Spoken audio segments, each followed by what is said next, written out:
changing me and changing you.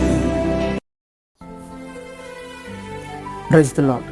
దేవుని మహాకృపను బట్టి మీరందరూ క్షేమంగా ఉన్నారని ప్రభువును ఎంతగానో స్తుతిస్తూ ఉన్నాను. ఈ దినము దేవుని వాక్య ధ్యాన నిమిత్తమై సామెతల గ్రంథము 12వ అధ్యాయము 19వ వచనాన్ని చదువుకుందాం. నిజమాడు పెదవులు నిత్యము స్థిరమై ఉండును, అబద్ధమాడు నాలుక క్షణమాత్రమే ఉండునని లేఖనము సెలవిచ్చుచూ ఉన్నది. ప్రియ దేవుని వాక్యం వింటున్న దేవుని బిడ్డ, నీ పెదాలు నీ నాలుక ఎలా ఉన్నవి? నిజం చెప్పాల్సిన సందర్భాలు అబద్ధం చెప్తున్నావు కదా. అబద్ధం ఆడాల్సిన అవసరత క్రైస్తవులకు లేదు. నిజాన్నే పలకాలి, అబద్ధం పలకకూడదు. ఎందుకంటే అపవాది అబద్ధానికి జనకుడు అని లేఖనము సెలవిచ్చుచూ ఉన్నది. ప్రియులారా, బైబిల్ గ్రంథంలో ఒక భార్య భర్తలు మనం గమనిస్తూ ఉన్నాం. అపొస్తలుల కార్యముల 5వ అధ్యాయంలో అననీయ సప్పీరా అనబడే భార్య భర్తలు మనం గమనిస్తూ ఉన్నాం.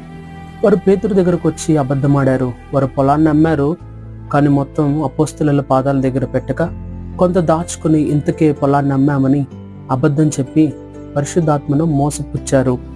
వాక్యం వింటున్న నీ జీవితంలో దేవుని దగ్గర అబద్ధం ఆడుతున్నావా?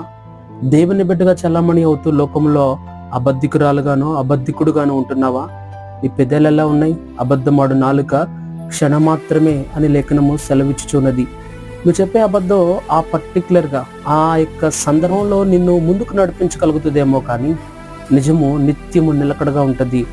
నిజమాడు పెదవులు నిత్యము స్థిరముగా ఉంటవి అని లేఖనము సెలవిచ్చుచున్నది. అబద్ధమాడు నాలుక క్షణమాత్రమే.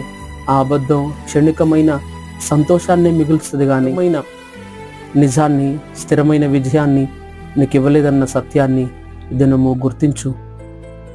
ప్రార్థన చేసుకుందాం. పరిశుద్ధాత్మదేవ, నీకు వందనాలు. దినము మా జీవితాల్లో మీరు మాట్లాడిన మాటకై వందనాలు.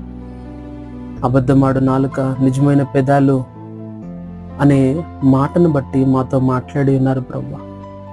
మా పెదాలు, మా నాలుకలు ఎలా ఉన్నాయో యోచించుకోదగిన కృపను దయచేసి మా జీవితాల్లో నిజం పలకడానికి ఇష్టపడుతూ, నిజం పలికిన సందర్భంలో కష్టమైన ఇష్టపడి నిజమే మాట్లాడగలిగిన నాలుకను, పెదవులను వాక్యం వింటున్న ప్రతి బిడ్డకు దయచేయమని యేసుక్రీస్తు నామమున అడిగి వేడుకున్నాను తండ్రి.